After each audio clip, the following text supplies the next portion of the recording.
y para poder impulsar la inversión privada hay que reducir mucho el peso del Estado, de la burocracia, de las sobreregulaciones que hoy día asfixian al pequeño sector formal. Para eso hay que resolver también en el camino no solo el problema de la ineficiencia estatal, sino el problema de la informalidad, que es un problema estructural en el Perú que no nos permite dar ese gran salto hacia la modernidad. Muy bien, bienvenidos nuevamente a este programa de elecciones 2021, por quién vas a votar. Y hoy tenemos a un representante del partido de Avanza País, pero ya saben, como se lo he dicho, no voy a ahondar más porque primero vamos a ir a nuestro primer bloque para conocer mejor a nuestro entrevistado. Entonces, vamos a entrar al tag del candidato. Muy bien, ya lo pueden ver aquí en pantalla a nuestro invitado. Bienvenido y voy a comenzar con las preguntas. Nuevamente, bienvenido. ¿Cuál es su nombre? Gracias, Magda, por la invitación. Alejandro Cabero, estoy con el número 14 por Lima en Avanza País, la lista que lanza a Hernando de Soto a la presidencia. ¿Cuál es su formación académica? Soy abogado por la Pontificia Universidad Católica. He trabajado como periodista en el diario El Comercio. He trabajado también en la presidencia del Consejo de Ministros y en el Congreso de la República. Muy bien. ¿Y cómo definiría su tendencia política? Bueno, soy un liberal de derecha. Creo en la libertad económica y creo en la libertad política y siempre las he defendido como dos caras de una misma moneda a lo largo de mi vida, ¿no? ¿Cuál es su edad? 28, tengo 28 años, soy el segundo más joven de la lista.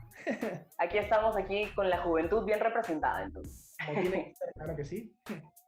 Muy bien, ¿ha tenido algún cargo público previo? De elección popular, he sido funcionario público, no he sido elegido antes a nada, no he sido nunca regidor, alcalde, nada.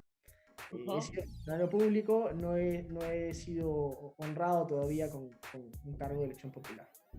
Aún. ¿Cuándo supo, en qué momento supo que quería incursionar en la política? Bueno, yo siento que a mí siempre me gustó la política, ¿no? Yo siempre digo que era de esos niños que en vez de ver dibujos veíamos noticias, y yo con mis amigos, digamos, así como uno va y habla sobre fútbol con sus amigos, a mí me gusta hablar con mis amigos sobre política, o sea, es algo que a mí siempre me ha gustado, digamos, me ha llamado mucho la atención, es parte de lo que me gusta hacer. Y siempre estaba, digamos, en mí en algún momento poder incursionar para hacer algo por el país. No pensé que iba a ser tan joven, realmente pensé que iba a ser mucho más adelante. Esto me agarró por sorpresa, pero bueno, en buena hora porque estoy muy contento de poder acompañar a Hernando de Soto, que creo que es una de las figuras más estupendas que tenemos en el Perú para resolver los problemas que tenemos ahora. Seguramente si no hubiera sido por la decisión de Hernando de postular, yo tampoco lo hubiera hecho. Y nada, estoy muy contento de poder hacerlo en esta oportunidad. Muy bien, y de hecho la siguiente pregunta iba un poco con lo que mencionabas al final. Quería saber por qué escogiste el partido en el cual estás postulando. Bueno, porque creo que Hernando de Soto es de lejos el candidato más preparado para resolver en este momento los enormes problemas que tiene el Perú, ¿no? Creo que es un líder no solamente de talla nacional, sino de talla internacional. Y yo siento que Hernando tiene clarísimos cuáles son los problemas estructurales que hay que resolver en el Perú y estoy muy contento de poder acompañarlo en ese reto, ¿no? ¿Cuál dirías que es tu propuesta bandera en esta campaña? Yo quiero ir a defender dos cosas en el Congreso. Uno es la reactivación de la economía. Creo que ahora lo más importante en medio de esta pandemia terrible que estamos viviendo, donde la gente no sabe si va a perder su empleo, si se va a enfermar, si se va a morir, es reactivar en el más corto plazo posible la economía para recuperar el millón de empleos que todavía no se logran recuperar, generar más empleo para quien todavía no lo tiene. Creo que es fundamental la economía, ¿no? Y para que la economía mejore tenemos que promocionar la inversión privada, que es el principal motor de la economía, y para poder impulsar la inversión privada hay que reducir mucho el peso del Estado, de la burocracia, de las sobreregulaciones que hoy día asfixian al pequeño sector formal. Para eso hay que resolver también en el camino no solo el problema de la ineficiencia estatal, sino el problema de la informalidad, que es un problema estructural en el Perú que no nos permite dar ese gran salto hacia la modernidad. Hernando tiene 40 años estudiando el problema de la informalidad. Y creo que es un problema de lo mal que funciona el Estado. O sea, yo siempre que hablo de los últimos 30 años en el Perú, hemos visto cómo la gente en la calle ha hecho su parte, ha generado riqueza, ha generado empleo, la economía ha crecido, pero el Estado no se ha modernizado a la misma velocidad y sigue siendo esa gran mochila pesada, ese gran muro que le impide a los ciudadanos sobre todo del sector informal, participar en igualdad de condiciones de los beneficios de la economía de mercado y tener buenos servicios públicos a su disposición, como salud, educación, infraestructura, justicia, entre muchos otros, ¿no?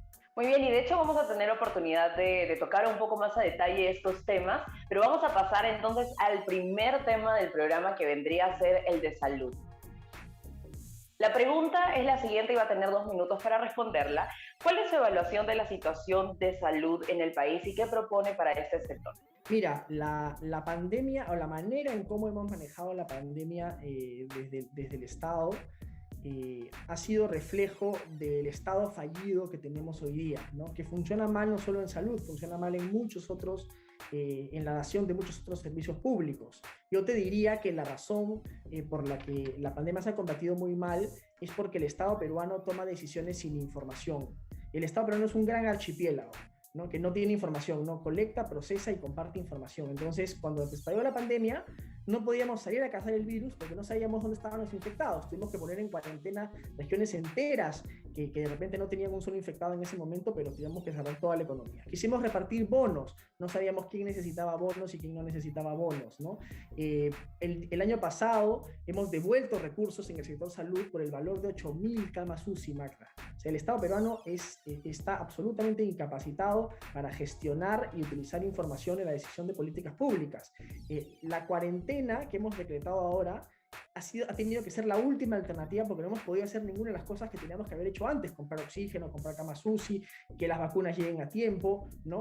Yo dije hace 2 semanas que le iban a extender y tal cual la extendieron, porque no han hecho nada para revertir el problema de aumentar la capacidad hospitalaria, que es para lo único que deberíamos estar trabajando en este momento, ¿no? Pero bueno, en fin, estamos mal por donde se nos mire. Así es, y de hecho creo que todos estábamos lamentablemente convencidos de que no iban a ser solo 15 días, y eso deja mucho de pensar, ¿no? Vamos a poder ahondar un poco más con la primera dinámica, que se llama Completa la frase.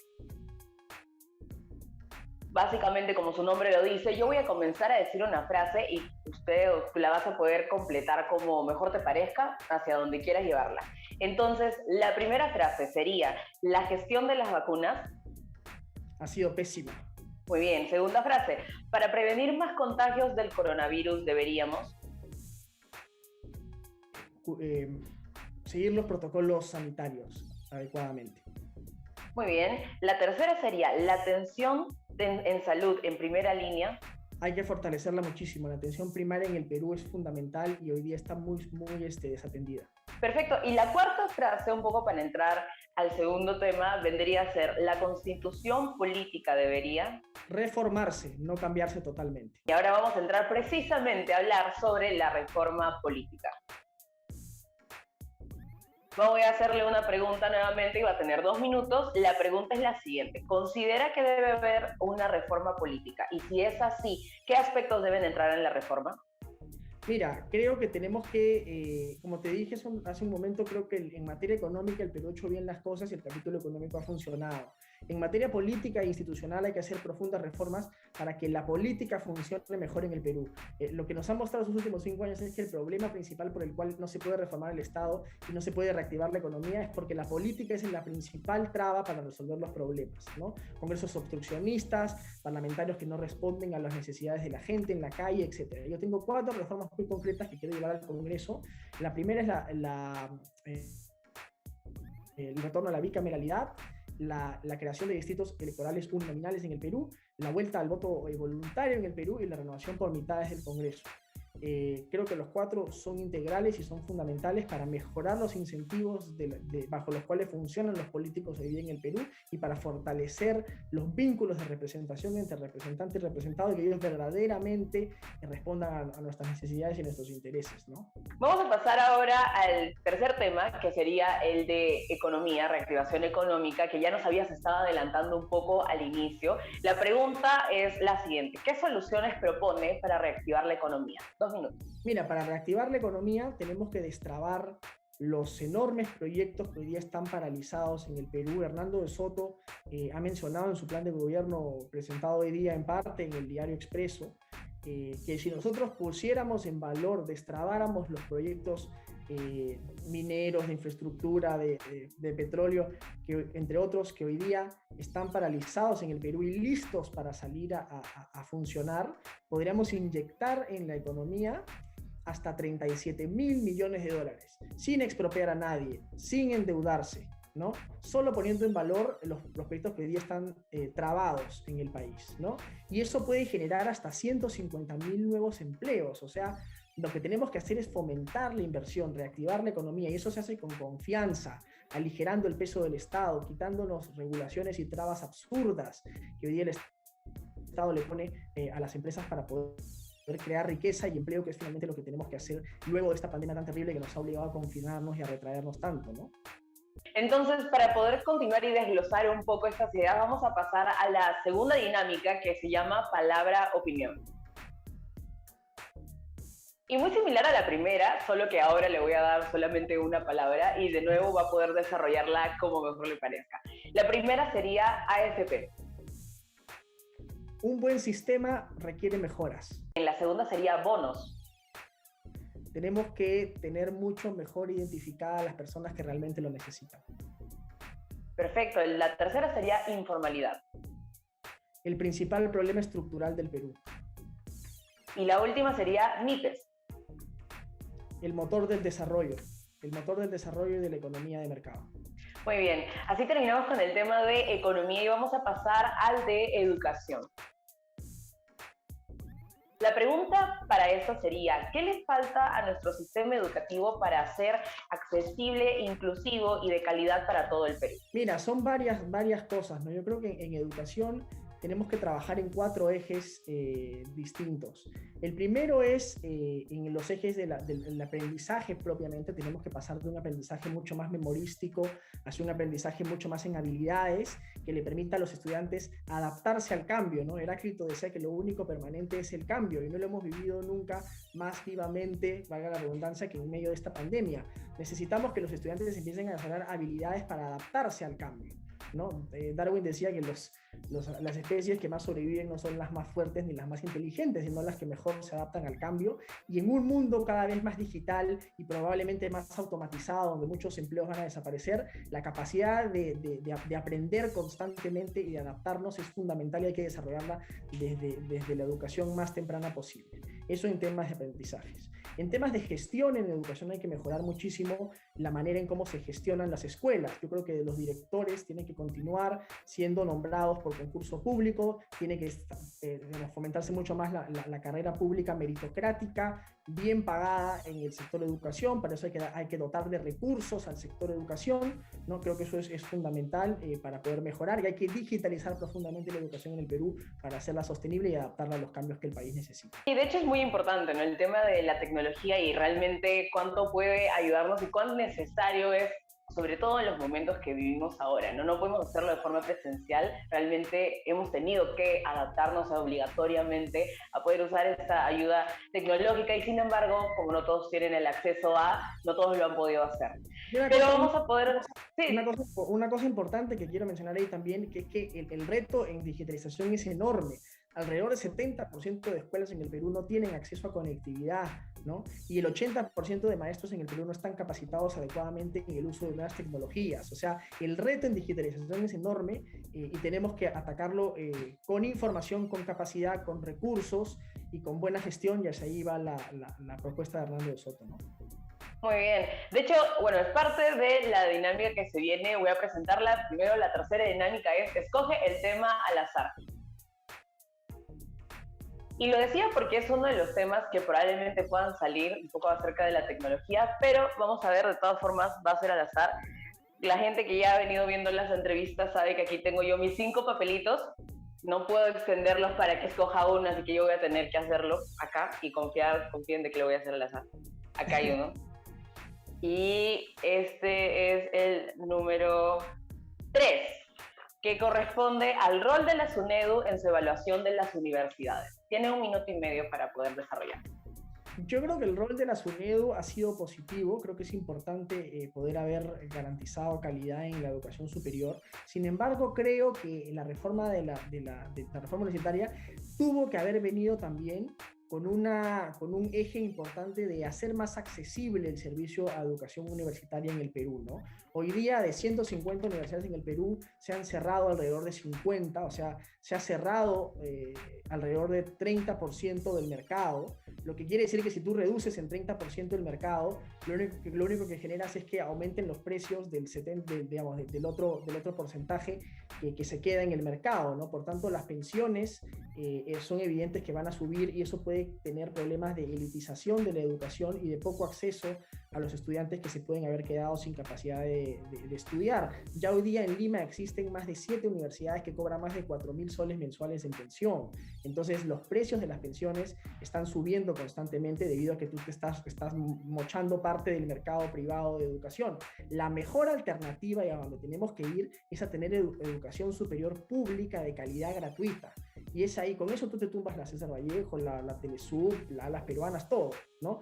Porque si tú tienes educación pública de calidad gratuita, ¿no? Dejas al mercado hacer su trabajo y hacia ahí es a donde creo que tenemos que ir, a apostar por educación superior pública de calidad y sobre todo ver el componente de accesibilidad, ¿no? Al momento de reducir el mercado privado, ¿no? Creo que muchos estudiantes se han quedado un poco en el aire y no se les ha dado necesariamente una alternativa para poder reacomodarse adecuadamente, ¿no?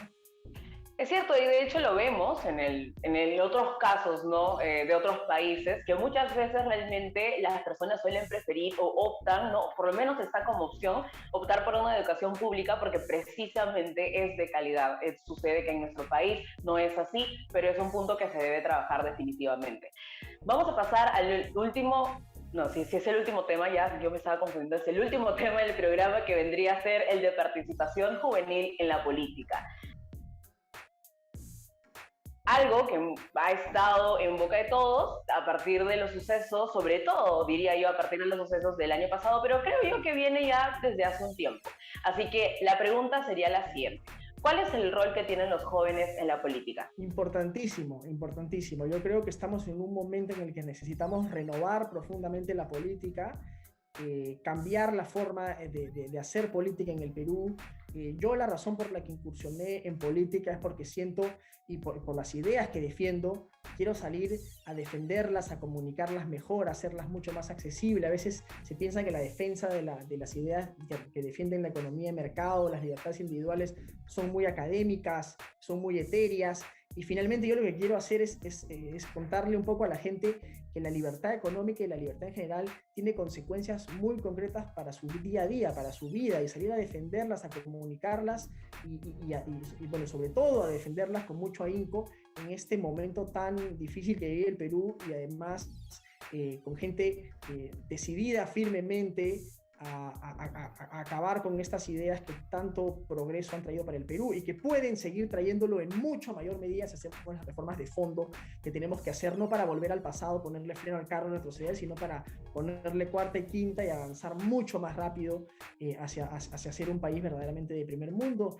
Y esa es la razón, creo que es un momento crucial. Las crisis traen siempre oportunidades y es el momento para hacer las grandes reformas y dar ese gran salto, ¿no? Sí, más yo me quedo... Sí. Joven. Muy bien. Yo me quedo de hecho con esa frase que menciona que la crisis trae precisamente oportunidades y creo que es un llamado de acción a la juventud, ¿no? Pero de todas formas poder actuar de forma informada, pensando también en las consecuencias que tienen las acciones a largo plazo. Creo que eso es algo que siempre se debe tener presente. Y en todo caso en este canal de YouTube, ¿no? Con los temas que tratamos y lo que buscamos es que precisamente se puedan informar, puedan sentirse animados y usar su voz, ¿no? Usar su voz para hacer una voz diferente que tanto necesita nuestro país ahora. Muy bien, eso ha sido todo por los temas dentro de la entrevista de hoy día, pero quiero darle de todas formas un tiempo para que pueda respondernos tal vez la pregunta más crucial en el momento, que sería ¿por qué votar por usted? Y también si tuviera algunas redes sociales donde podamos seguir su trabajo, también mencionarlo. Gracias, Magda. Mira, yo quiero ir al Congreso a defender ideas, porque yo tengo mis principios bien claros y defiendo las cosas que defiendo y quiero ir al Parlamento a representar a todos aquellos que sientan que estas ideas requieren una profunda defensa en este momento tan crucial, las ideas de libertad económica y de libertad política que yo he defendido toda mi vida y que quiero defender con ahínco en el Parlamento. Yo no voy a ir a defender intereses personales, intereses particulares, intereses empresariales. Voy a ir a defender ideas muy concretas que han traído mucho beneficio al Perú y que debemos profundizar y que debemos hacer accesible a las grandes mayorías del Perú. 70% de los peruanos hoy día no pueden participar en igualdad de condiciones de todos los beneficios de la economía de mercado y del progreso, como sí participan las grandes mayorías de los países desarrollados. Hacia ahí tenemos que ir, eso es lo que yo quiero hacer, quiero impulsar desde el Parlamento reformas que permitan reactivar la economía, poner plata otra vez en su bolsillo, reactivar el empleo, no ponerle piedras al Ejecutivo. Lo único que ha hecho el Parlamento estos años es ponerle piedras, trabar la inversión, hacer demagogia, hacer populismo. Tenemos que ir a representar ideas y cambiar eso profundamente. Si me honran con su voto, saben que yo voy a ir para eso. Muy bien, y un poco para recordar también cómo votar, cómo sería, y también sus redes sociales, por favor. Bueno, mi nombre es Alejandro Cabero, yo estoy yendo con el número 14 por Lima en la lista de Avanza País que lidera el economista Hernando de Soto. Me pueden encontrar en Instagram como Cabero Perú y en Facebook y Twitter como Alejandro Cabero. Me pueden buscar en las redes y seguirme para estar un poco más al tanto de mis propuestas, de mi campaña, de mis ideas y de quién soy finalmente, y ojalá me puedan honrar con su voto el 11 de abril. Muchas gracias. Muchas gracias. Bueno, un gran apellido, debería decir. Bueno, ha sido un gusto poder tenerlo aquí en la entrevista y ya nos vemos en una próxima ocasión. Muchas gracias, Magda. Muchos éxitos, muchos éxitos. Gracias, igualmente. Muy bien, eso ha sido todo por la entrevista. No se olviden que todos los lunes y jueves a las 6:30 de la tarde tenemos una entrevista para ustedes en Elecciones 2021 por quién vas a votar. Así que síganos en Instagram para que vean todas las notificaciones y quiénes van a ser los entrevistados. Nos pueden encontrar como @unavozdiferente.p y en YouTube como Una Voz Diferente. Es más, no tienen que hacer mucho. Aquí nomás pueden comenzar ya a suscribirse al canal de YouTube y activar la campanita de notificaciones para que no se pierdan ningún video. Ya saben, hagámonos cargo de nuestro futuro, informémonos bien. Hasta la otra entrevista.